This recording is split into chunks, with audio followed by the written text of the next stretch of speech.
Main plot અહીંયા એ જ છે કે જે ગીરના ગીચોગીચ જંગલની અંદર રહેતી માલધારી પ્રજા સિંહને પોતાનો એક પરિવારનો ભાગ માને છે, ગીરને પોતાનું ઘર માને છે અને ત્યાં રહેતા પશુ પક્ષી પોતાના જ ઘરનો, પોતાના જ એક સદસ્ય માને છે, એની સાથે એવો સંકળાયેલા છે, એવો સંબંધ ધરાવે છે કે ગીરની જે પણ સિંહ છે તો તે પોતાનો છે, એમ પોતાના પરિવારના એક સદસ્યની જેમ સિંહ સાથે વર્તાવ કરે છે. ત્યાંના માલધારી સમાજના લોકો, ત્યાંના માલધારીઓ ભલે તેમના પક્ષીઓ જે પશુ હોય છે, ગાય ભેંસ હોય છે, તેમને ખાય છે સિંહ, છતાં નુકસાન પહોંચાડે છે પશુઓને.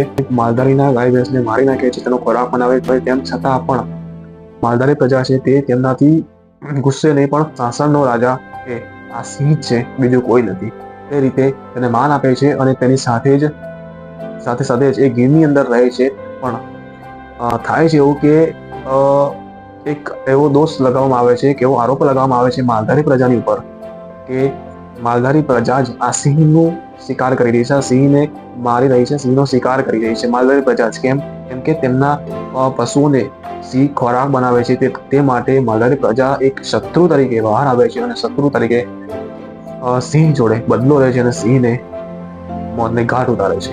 આ જ પ્લોટ, મેઇન પ્લોટ આ મૂવીનો એ જ છે. અને આ મૂવીના સોંગ છે જે તમને મૂવીની જે ઝલક છે, મૂવીની અંદર જે એવા સીન્સ મૂકેલા છે, એ તમને ગીરના જંગલની યાદ પ્રોપરલી અપાવે છે. ગીરની જે માટીની ખુશ્બુ પ્રોપરલી અપાવે છે, જે જંગલ વિસ્તાર છે તે પ્રોપરલી એટલો બધો તમારી સમક્ષ રખાતો નથી, પણ તે છતાંય તમે થોડા સંકળાયેલા રહો છો તે પ્રમાણનું આ જંગલ અને જંગલની વસ્તી અને જંગલના લોકો પર ખાસ ફોકસ કરવામાં આવ્યું છે.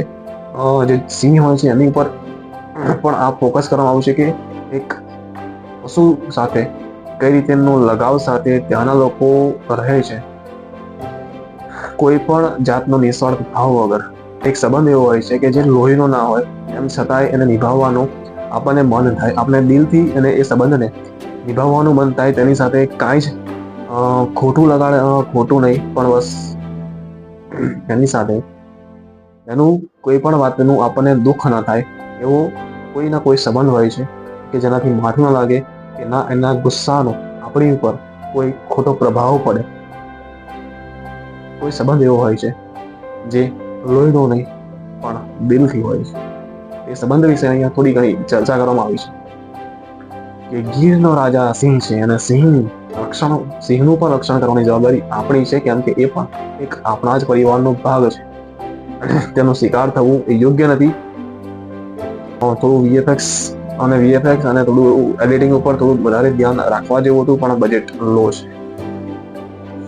થોડી લેન્થ વધારે છે, લેન્થ ફીલ થાય છે, લાંબી લાગી શકે છે. માલધારી પ્રજા રહે છે, વસવાટ કરે છે, તે સાથે તમે સંકળાઈ જાઓ છો, તે તમને એક અલગ ફિલિંગ, ગામડા જેવી ફિલિંગ આપે છે. એક એવા ગીચ વિસ્તારની માલધારી સમાજ બતાવે છે જેમની અલગ આગવી એક ફિલિંગ તમારી ઉપર પ્રભાવિત થઈ જાય છે.